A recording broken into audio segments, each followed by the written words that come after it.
เนี่ยมาต้อนมื้อนี้เลยเนาะเจ้าสิกินเบิดอยู่บ่นมาเบ้ามาฮะเบ้าเวงใช่เนาะโดยบ่เวียงไสมาแต่แง่งนี่เบิ่งแน่น้ำกินเพิ่นน่ะได้กินต้มมุสลิให้เจ้าของเลยเนาะแซ่บบ่มุสลิให้เจ้าของเนี่ยเป็นชื่อเสียให้เด้อตัวนี้ก็หนูหน้าเนาะโดยตัวนี้2แสนนี่เป็นอันเงินจากเอื้อยเพิ่นเอาให้เจ้าตัวนี้4,500,000เนาะโดยเงินหนูนา4,500,000 4,500,000ตื้มเซอร์เงินลุงนั้น9,500,000ก็เป็นล้านสี่เนาะโดยตัวนี้น่ะเงินเอ้ยเนาะแม่นเงินเอื้อยเอื้อยพิมพ์เพิ่นขอบคุญขอบคุณหลายๆก็ขอเฮ้อเอ้ยอยู่ดีมีแห้งเฮ้อโชคเฮ้อมานเฮ้อลำเฮ้อโรยหาเงินหาค่ำกะเฮ้อสะดวกสบายเนาะคันเฮ้อเล่าเฮ้ออยู่ดีมีแห้งเด้อไปเชื่อมาเชื่อก็เฮ้อตลอดปลอดภัยเจ็บมีเฮ้อได้ใครมีเฮ้อเฮ้ออยู่เย็นเป็นสุขสนุกสบายและก็สุขกายสบ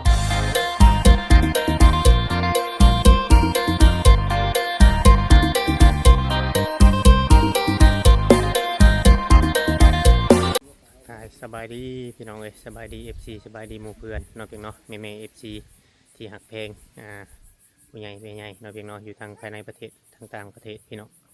ตอนนี้ทางบ้านบ้านนี่ยังก็ไอ้นี่บ้านต้นเพิ่งเฮ้ยบ้านต้นเพิ่งบ้านต้นเพิกพี่น้องเลยเนาะมึงอาจสะพอนแข้งสวรรค์เขตเฮาเนี่ยพี่น้องเลยแต่ว่ามันไกลแห้งพี่น้องเลยสำหรับยามนี้ถ้ายามแรงก็ยามแรงก็สิบ่ปานใดหรอกแห่งสวรรค์เขตเฮานี่เมืองอาสะพรและกวางกว่าหมู่เนาะพื้นที่ขึ้นต่อกับบิระเนาะแม่นทางนี้ก็พุ่นเล็กติดพุ่นเล็กเมืองอันไชบุทองพุ่นแหละติดกับเมืองไชบุทองโดยบ่แม่นเมืองไชบุทองเด้ไชบุทองก็แคมป์ของดอกมะพร้าวกินมะพร้าวกินข้าวแล้วบ่มื้อนี้นะยังเล่นแม่กำลังเฮ็ดกินอยู่เนาะเดี๋ยวเบิ่งเอามันขนมขนิมไปให้เพิ่นไปให้ทางพุ่นเนาะไปทางหลังพุ่นได้ปะ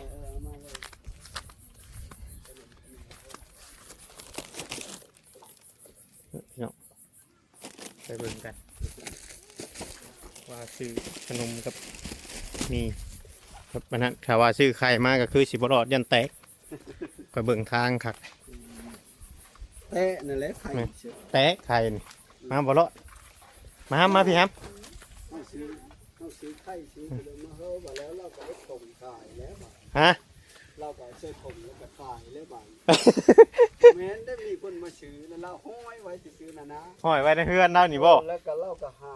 แก๊สนั้นนี้แล้วมาพี่ครับมานั่งอยู่พี่ครับหนูนะเอาไปเชื่อเฮ็ดเฮอหั่งเฮอคือหั่งไข่นี่นะเอ้ยแม่มันมาฟักว่ามันสิมาฟักเด้อเฮ็ดไปตามธรรมชาติเราเนาะเราคิดว่านี่ครับมานั่งพี่เอาตังมาพี่ตังน้ำหักมานั่งพี่มาเราบัดสิเว้าน้ำเฮาบ่ได้เนาะแม่นเราบ่เว้าเราบ่จักจากเราเว้ายังเว้าผู้เดียวเราเนาะว่าเราเว้าผู้เดียวเราบ่ได้เว้ากับเฮาตะวินมันหนูนาต้องนั่งอยู่เบื้องนี้เราต้องอยู่เบื้องนี้มันบ่แจ๊กไปหนูนาไปนั่งอยู่ครับแซ่บแต่เนาะแซ่บบ่น้ำข้าวน่ะมะพร้าวได้มะพร้าวมาแต่ทางไหนนี่ฮะแซ่บแต่เนาะมาเสื้อมะพร้าวนะได้มาทางใดมะพร้าวเพิ่นเอาให้บ่แซ่บแต่โอ้ก็กินน้ำเลยบ้างนี่เด้มื้อนี้เบาได้อันเนี่ยมาต้อนมื้อนี้เลยเนาะเจ้าสิกินเบิดอยู่บ่นเบามา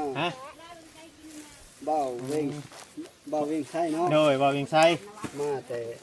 เซโนบ้านโคกบ้านยูทูบเบอร์เด้ยูทูบเบอร์หลายกว่าหมู่ได้บ้านบ้านโคกนี่ไวกับยำนี่ได้ชงอันได้ชงอันสิกินเบิดบ่บ้านฮะกับขนมพี่น้องเอ้ย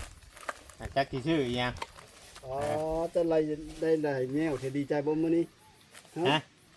ดีใจบ่ปลากระป๋องอีกปลากระป๋องอีกบ้านแล้วก็เจ้าสิกินอยู่บ่แกงเจ้าสิกินอยู่บ่แกงหน่อไม้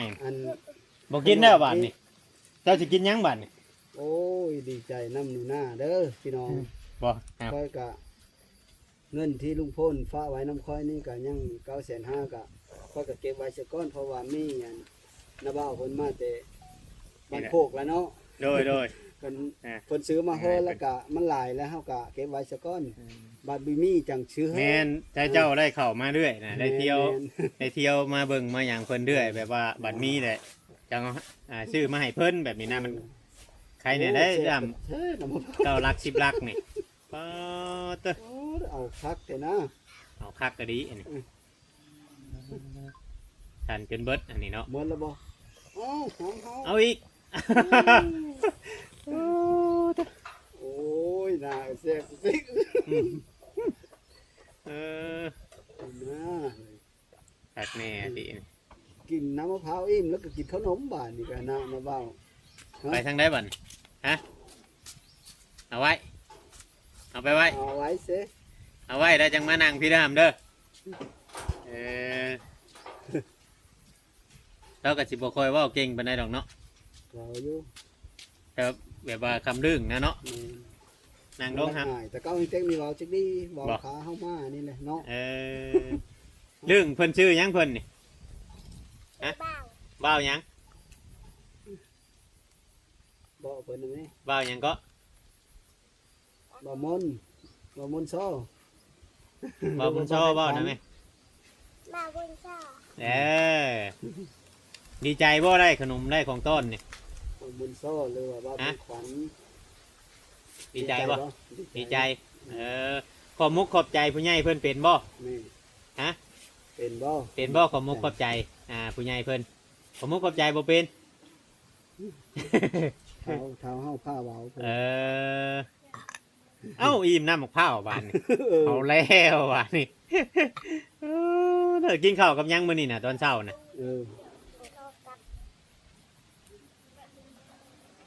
เว้าดัง กินข้าวกับ ๆเอาเลยลืมหมดอันกินเสร็จแล้วอย่าเว้าได้กินกับมะพร้าวนะ แม่นบ่กินกับมะพร้าวบ่กินกับหยังจ้ะ กับนม กินกับนม เอ กินข้าวกับนมบานนี่ จำนมบ่ อ๋อนมกระป๋องหั่นบ่ แม่นเฮาซื้อกระป๋อง อ๋อ ซื้อนมกระป๋องนึงแล้วมาเถาะจะโทยจำกิน จะบอกอีหยังเนาะ เดี๋ยวคันเราเว้าแล้วมึงวะหอดคันเราเว้าผู้เดียวแล้วแหละ มันจะบอกบ่นะ เธอเราก็จับมันจับนี่เราเว้าผู้โทรศัพท์นี่แหละ เดี๋ยวบอกผู้เดียวแล้วเนาะ เราล่ำเสียงดีจะได้เราล่ำผู้เดียวนะหำไปจับคอได้ อืม ล่ำหำไปซื้อนี่แล้วเนาะนะ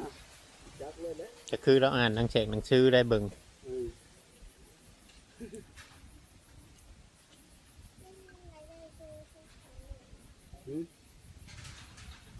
ชุดนักเรียนหรือเปล่า สิเข้าโรงเรียนบ่ เขา ฮะสิเข้าโรงเรียนบ่ วันแรกจังไปเบิ้งอยู่อันเพิ่นสกองนะเพิ่นเอามาแล้วก็เลยนั่นเลย อื เอาสั่ง ม เลยเรา ยังเดืออยู่เงินนี่ก็ โอ้ ยังบ่ได้เบิดดอก นี่ เพราะว่าตอนแรกคิดว่าจะซื้อข้าวคือเว้าเนี่ยบัดนี้ยันมันเข้ามายันฝนตกห้ามตกหยังเนี่ย คือเข้ามาแต่ไกลน้อย แม่ เนาะ เข้ามาแต่ไกลยันฝนตกห้ามตกหยังเนี่ยพอดีมันสิเปียกมาหยังหั่นนะ อืม กินแล้วก็มีแต่ว่าสิให้อ้ายให้ได้เก็บไว้ เลย อ้ายเข้ามาหาเพิ่นก็จังซื้อให้เพิ่น ก็ดีคือกัน โดย เฮารับรองมีเนี่ยเลิกก็เฮารับรองบ่เฮาเซ โดย อืมเงินหนึ่งหน้าก็คือเงินหนึ่งหน้า ดีใจบ่หำ ดีใจบ่ เออ กินนะแม่สิกินนะแม่ กินแม่ขนมนะแกกินไหม อิ่มนะ อิ่มแล้ว คือกินหน่อยแท้ เบิ้งสิแกะเพิ่น บ้า แกะตัวนี้สิ บ่อยากให้แกกินหน่อยแกโดดแก ตอนนี้เยอะ ไม่เยอะยังจะไม่เยอะ กินให้อันป้าเพิ่นเบิ่งอยู่นี่ เพิ่เบิ่ง กินให้ป้าเพิ่นเบิ่งเด้อ เฮาว่า ผู้ใหญ่ใจดีเพิ่นเบิ่งเด้อจักหน่อยเพิ่นบ่ให้อ้ายเข้ามาได้มื้อน่ะ กินแล้วเพิ่นยามหั่น กินเบิ่ง เนาะเพิ่นยังไปเล่ถงมัน อ่า บ่มีกินเพิ่นบ่มีเยอะเพิ่นไป อ่า กินถงมันพุ่น เออ แซ่บจะได้อันใดนั่น ห่านค่อยๆกินจักหน่อยแค้นนะฮะ มันยังละอายโต เออ กันเท่าเฮาสิ โอ้ เก้ามันโคไข่ก็เป็นแกงหน่อไม้ก็เป็นได้นี่ได้ บ่ อือ เอ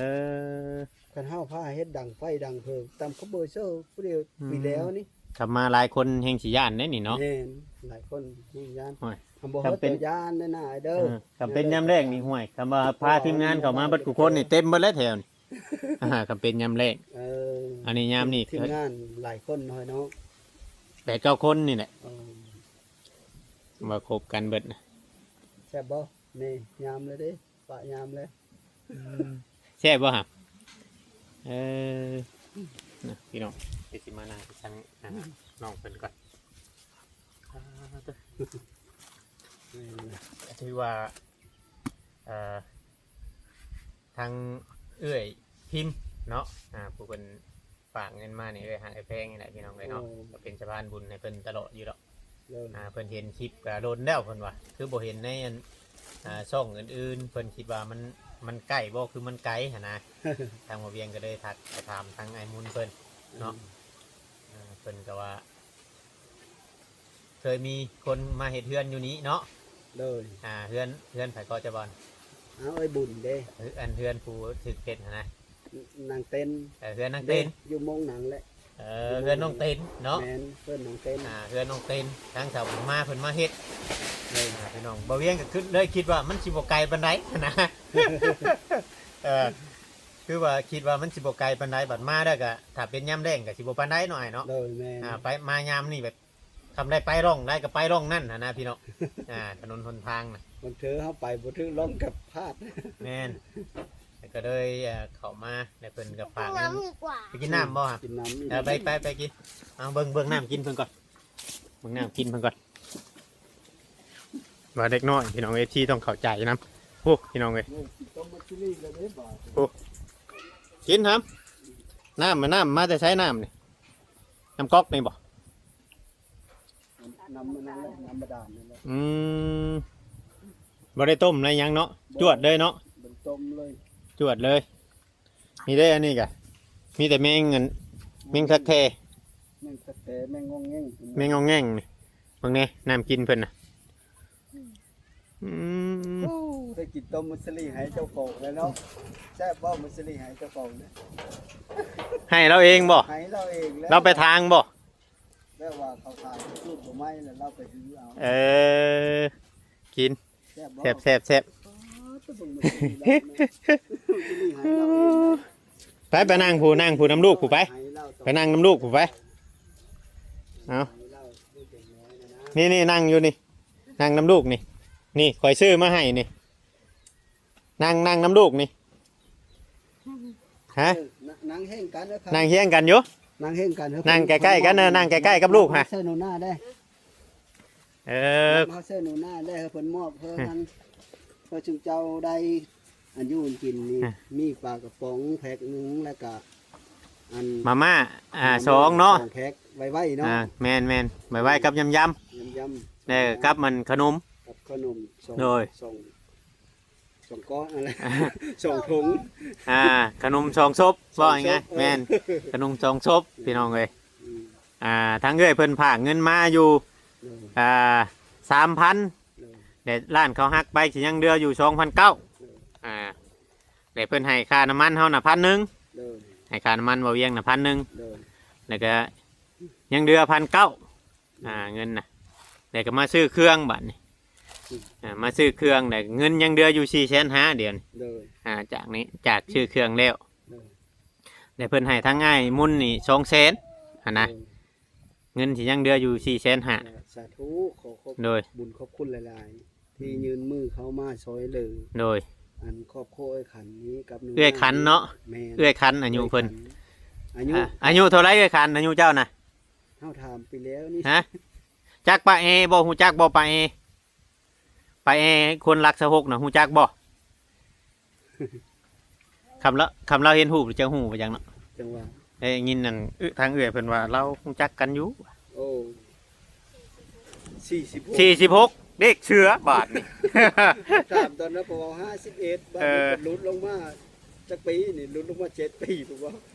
46 ลุดลง เบิ่งเบิ่งสิเอาสิหาเบิ่งรูปมัน ลุดลงมา5 ปี รูปปะเอให้เราเบิ่งก่อน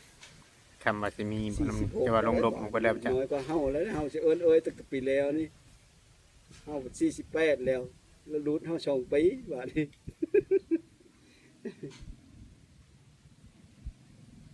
อืม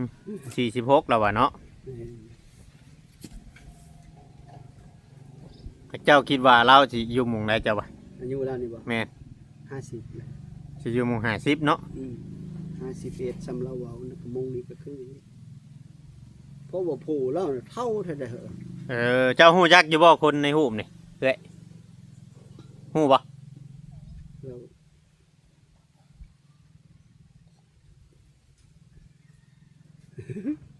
ให้เพิ่นเบิ่ง มันก็คือมึงดู เบิ่งไกลๆอยู่ มันก็คือมึงดูชื่อบ่ผู้เสื้อเหลืองนี่บ่ แม่น ผู้เสื้อเหลืองชื่อบ่คัน ฮะชื่อบ่ ชื่อเราก็บ่ว่า เราบ่เว้าเนาะ เราบ่เว้า อืม เอาฮุกตะพงก็เบิ่งเราเลยชื่อบ่ เอ ชื่อ อ บ่ตะพงนะเราเท่าเท่าใดๆนี่นะได้เฮาเห็นเดอะคลิปมัน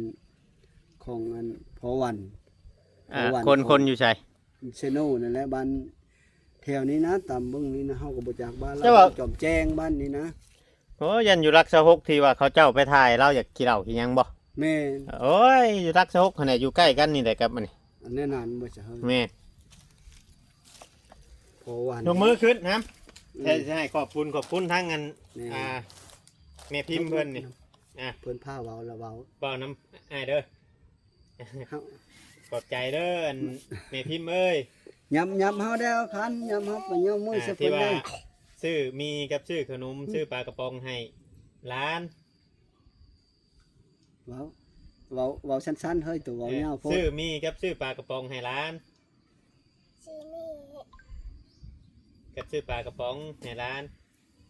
ซีปลากระป๋องให้ร้าน นั่น โดย เว้าเล่าผัดจะเว้าเล่านํเพิ่น แล้วอัน ยังสิให้อันเงินไว้ให้อ้ายมุนเพิ่นไปซื้อเสื้อให้อยู่เด้ออยากได้เสื้อเขาโรงเฮียนบ่เออมีแต่ว่า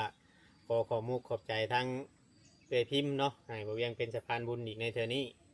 มาฮอดมาถึงทางครอบครัวของเอื้อยคันเนาะ ด้วยคัน ได้กับน้อง แล้ว หนูนา หา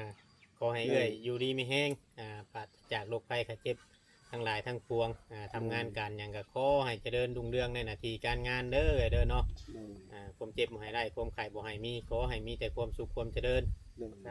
สาธุเฮาก็ดีขอให้ เดี๋ยว เรา เบิ่งสิเอาเงินให้ทั้ง อยู่ดีมีแห้งลำรวย อ้ายคันเอาไว้ก่อนเงินนั้นอ้ายมุนเนาะอ้ายมุนซอ มันซ้ออะไรแพง เนี่ย ขวัญ อยู่นี่ก็ได้อ้ายมุนซอหรือว่าอ้ายแพงขวัญเนาะ 1 2 3 4เพราะว่าเงินจำนวนอันโต4,500,000นี่เงินที่เหลือซื้อเครื่องเด้อเด้อตัวนี้เงินที่เหลือซื้อเครื่องเป็นเงินของหนูนาเด้อไว้เพิ่นชื่อเสื้อให้เด้อ ตัวนี้ก็หนูหน้าเนาะ โดยตัวนี้2,000,000นี่เป็นอันเงินจากเอื้อยเพิ่นเอาให้เจ้าตัวนี้ 4,500,000เนาะ โดย เงินหนูนา4,500,000 4,500,000ตื้มเซอร์อันเงินลุงนั้น9,500,000ก็เป็นล้านสี่ โดย เนาะ โดย ตัวนี้น่ะเงินเอ้ยเนาะ แม่นเงินเอื้อย สาธุ เอื้อยพิมพ์เพิ่น ขอบคุญขอบคุณหลายๆก็ขอเฮอเอ้ยอยู่ดีมีแห้งเฮอโชคเฮอหมานเฮอลำเฮอโรยหาเงินหาค่ำกะเพื่อสะดวกสบายเนาะคัน เพื่อเราเฮออยู่ดีมีแห้งเด้อไป โดย ไปเชื่อมาเชื่อก็เฮอตลอดปลอดภัยเจ็บมีเฮอได้ใครมีเฮอมีเฮออยู่เย็นเป็นสุขสนุกสบาย และก็สุขกายสบายใจเฮอตลอดปลอดภัยเฮออยู่ดีมีแห้งลำเฮอโรยเด้อ โดย เพิ่ สุ ม ข มา ภาพเข้มแข็งก็คือว่านั่นน่ะเนาะ 1,000ก็เฮอได้ขึ้น1,000เท่า โดย ขออยู่ดีมีแห้งสาธุ สาธุพี่น้องเอ้ยคือกันเพิ่นเข้าใจอยู่ระหว่างหนูนากับแม่นี่เพิ่นเบิ่งคลิปมาตลอดอยู่พี่น้อง เด้อ เพราะว่าคือเฮาฮู้กันหั่นแหละว่าก็เลยคุยกับเพิ่นว่าถ้าไปนี่บางเทื่อนี่อาจจะได้ถ่ายแบบรวบๆไป เพราะว่าทางอ้ายว่าทางเพิ่นสิบ่เว้านํเนาะ เด้อ แต่ทางเอื้อยเพิ่นน่ะเข้าใจอยู่แล้วเพราะว่าเพิ่นเบิ่งติดตามคลิปอ้ายเพิ่นมาตลอดอยู่เด้พี่น้องเลยอันบ่เวียงก็เลยโทรประสานงานกับอ้ายเพิ่นแล้วก็อ้ายเพิ่นก็พามา ก็เลยอันนั้น เอ้ย พี่น้อง เอ้ยพี่เดาว่าให้เฮาลืม เอ้ยพิมพ์ เอ้ยพิมพ์เนาะ โดย โดย เพิ่นอยู่ทางต่างประเทศอยู่ทางสวีเดนเนาะ อยู่สวีเดนเนาะ ในเป็นคนไทยนี่แหละ สาธุสาธุ โดย จะได้รู้จักชื่อจักเสียง โดยเพราะว่าเพิ่นก็อยากเบิ่งนั่นแหละพี่น้องเอ้ย โดย เพิ่นเบิ่งกับเพิ่นก็ติดตามมา อืม มาโลนในอันครอบครัวของหนูนากับแม่นี่เพิ่นก็สิฮู้เบิดหั้นแหละเรื่องราวต่างๆเนาะเฮาบัดบ่จักเนาะ แม่นเลย เพราะว่าเข้ามาพ่อก็สภาพก็เป็นแบบนี้แหละเนาะ เขานะจำบ่ปีเขาเว้ากับเฮานะเขาเว้าเฮาเชื่อขันจังซั่นจังซี่มักบ่จังซั่นจังซี่เฮามาเฮาบ่ฮู้ซา ไผเว้าน่ะ ชาวบ้านหรือว่าทุกหมู่เพิ่นเพิ่นหันนี่แล้วมันโผยในขันพอบ่รู้หน้าเพิ่นเขาเว้ากับเฮานะ อ๋อ บ่ฮู้ซา เว้าง่ายๆว่าคนเว้าใส่หั่นบ่ แม่นคันว่าเฮา คันว่าเฮาบ่มีลูกมีแม่จะเฮาก็มีกล้ามาคืออริยผู้ชาวมีมัก อืม ลี โอ้เฮาก็คิดว่าฮับน้องอัน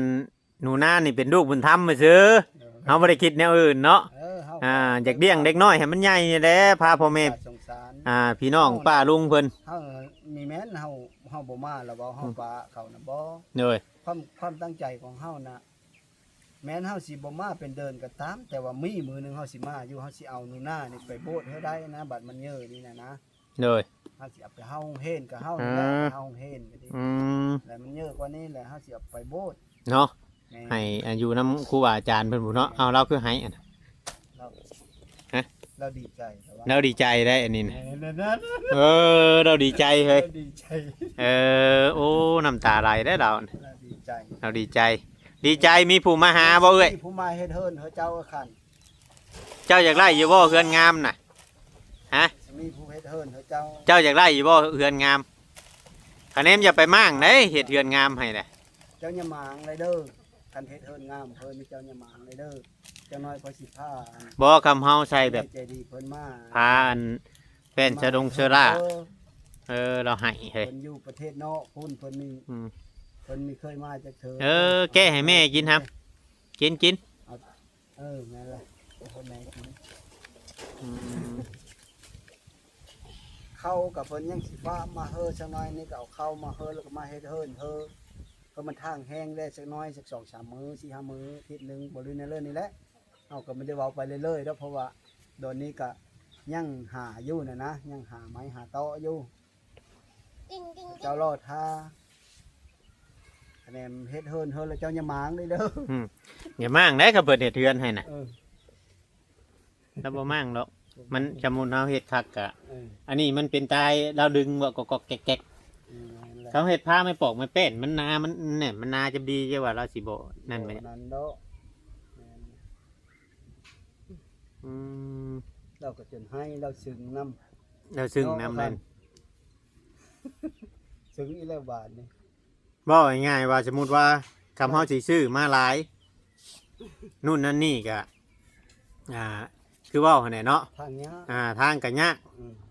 หนึ่งมากอะการเป็นอยู่เล่าเห็นไหมมีแต่ว่าอ้ายเพิ่นเที่ยวเขามาเจาะอัปเดต แม่น เข้าไป FC เพิ่นเบิ่งเพิ่นเห็นกะ บางเธอก็เงินเอ้ยนี่เนี่ยเฮาสิพาไปซื้ออัน ชื่อส่งเสือนักเรียนนั่นแหละให้น้องเพิ่น เฮอ พอได้เข้าโรงเรียน เงิน ยังบ่ได้เคยเข้าจักเทื่อบ่ เข้าปีหนึงแล้ว โอ้เข้าห้องได้น่ะ เฮา อนุบาลนั่นแหละ ปีนี้ได้ป .1 บ่ ปีนี้ปหนึ่งบ่ เราสิมีความรู้สึกแบบดีใจอยู่นี่ อืมแม่ เราอันนั้นอยู่นี่ ดีใจแล้ววะนะ อืม ผู้หลังคน ภาคFC ภาคช่องเจ้าให้ FC อันเพิ่นเบิ่งอยู่ โดย อ่า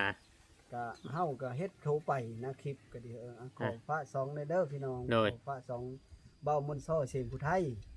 เขียนว่ามนต์ซ้อเสียงผู้ไทยหรือว่าเว้ามนต์ซ้อเสียงผู้ไทยมันก็เฮิรนโลดนั่นนะ มันสิขึ้นโนดเนาะ โดย บางเทื่ออัน FC ใหม่แบบว่าเพิ่นบ่ฮู้จักกับเจ้านะ ขอพระสอง แม่น ในเด้อ แบบว่าเพิ่นเข้ามาเบิ่งในคลิปเฮาแหละขอให้เพิ่นเข้ามาติดตามหรือว่าผู้ใดอยากทำบุญหรือว่า โดย อ่า โทรศัพท์เฮาก็มันสั้นๆได้นะหรือว่าเป็นน้ำนั้นบ่เล่นแล้วมัน เคิงยังล้าสมัย แบบมันบอกมีกันสั่นในโตะ เลย โทรศัพท์เรามันบ่มีกันสั่นในโตะนะพี่น้องเวลาถ่ายคลิป 2 ล้านเลยเนาะเฮาก็มีปัญญาถือไม่คิด เนาะ ยากอยู่ มันก็นั่นน่ะแหละ FC เพิ่นก็ยังบ่ค่อยหลายช่องผู้มีผู้ติดตามจักคนได้ ก็ได้2,600 เออ ได้2เป็นป่ายแล้ว อืม ได้2,600 โดย ลงคลิปดูอยู่เฮาเฮ็ดโทรไปเถอะ โอ้ แหละทำอิดก็คือเฮาเว้านั่นแหละ โดย ตั้งแนวหนึงปัดไปใส่หนึงปัดไปเฮ็ดใส่หนึง ม ยุบทำอิดก็ไปหา โดย เฮาดงเฮาป้าหา ผ่านมายังเบิดได้หรอวะ ฮะ ได้เงินได้ยังไม่ได้หรอวะ แล้วฮะหาได้ก็ปีละเธอเฮาวานละ โฮมเนาะโฮมเนาะ เฮาหมดปีละเธอจังได้ เออ คิดเบิ่งแน่นั้นแล้ว เอามีแต่ว่าบ่เป็นหยังคลิปนี้ก็สิจบคลิปก่อนเดี๋ยวจังหน่อยสิรีวิวให้เพิ่นเบิ่งอีก โดย ได้เข้ามาได้สิถ่ายให้เบิดทุกซอกทุกมุมเลยมื้อนี้เนาะทั้งหลายหมู่สิได้ เออ แต่นะบ่ได้ปีละเธอ เออได้เข้ามาหาเพิ่นเอาสบายดี FC อยู่ล่ะสบายดีอยู่สบายดี นะนบ สบายดี สบายดี เออสบายดีอยู่ไอ้คัน นบบ่คันนบ หนุ่มมืออยู่สบายดีหนุ่มมืออยู่เออเอาบ่เป็นหยังบ่เป็นหยังเราชึ่งพี่น้องเอ้ยตะเก้าเราเห็นเราให้อยู่บ่ตะเก้านี่เออ มีแต่เราล่ำ เราล้ำจักหน่อยเราล้ำให้บ่เวียงพังจักหน่อยนี่บ่เวียงเด้อซื้อข่อยเด้อ ชื่อเด้อคันเด้อ ชื่อเด้อ มาดูเด้อ นั่งเถื่อมันแดดมันหยังนี่โอ้ยข่อยพาหมู่มาอีกได้นี่ช่วงนี้เว้าง่ายๆว่าผลหากระยุดเนาะ2มื้อเนาะ แม่น 2มื้อนี้ ว่านนี่ก็มื้อนี้แหละ อ่า คือว่าว่าน ฝนบ่ได้ตก อยู่ว่านนี่ก็ ชื่อเด้อฮัมชื่อเด้อบ่เวียงเดี๋ยวเด้อ คันเฮาบ่ได้มานํก็เฮ็ดตัวว้าน้ำเพิ่นจะเจอเด้อ โดย เออโอ้ยเป็นแต่แพงแท้นี่อ่า ตัวเป็นคนดีเยอะมากก็ดี เอาขึ้นไว้ฮัมเอาขึ้นไว้อันขนมนี่เอาขึ้นไว้รถ กินแล้วบ่แกนนั้นนะหมดจะห่อล่ะกินได้หมดจะห่อล่ะมันนะลืมไปจักเลยเนาะ อืม